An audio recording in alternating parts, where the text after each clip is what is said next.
আমরা অনেকেই দিনের খাবার বারবার গরম করে খাই, কিন্তু জানেন কি, কিছু খাবার দ্বিতীয়বার গরম করলেই তা হতে পারে মারাত্মক স্বাস্থ্য ঝুঁকির কারণ।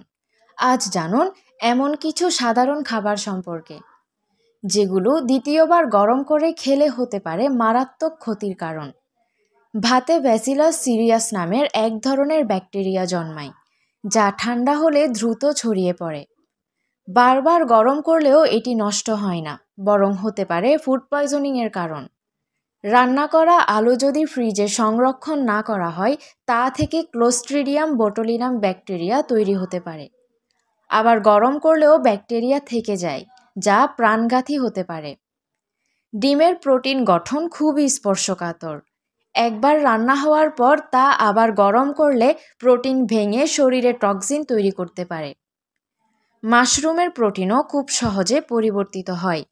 দ্বিতীয়বার গরম করলে এটি হজমের সমস্যা, এমনকি বিষক্রিয়ার কারণ হতে পারে। মাংস ও মুরগি অসমভাবে গরম হলে কিছু ব্যাকটেরিয়া থেকে যায়। এটি ফুড পয়জনিংয়ের ঝুঁকি বাড়ায়, বিশেষ করে শিশু ও বয়স্কদের জন্য। পালং শাক নাইট্রেট সমৃদ্ধ এসব শাক পুনরায় গরম হলে নাইট্রাইটে পরিণত হয়, যা শরীরে ক্যান্সার সৃষ্টিকারী হতে পারে। Desk report, radio Sagargiri, Sitakunda, Chittagong.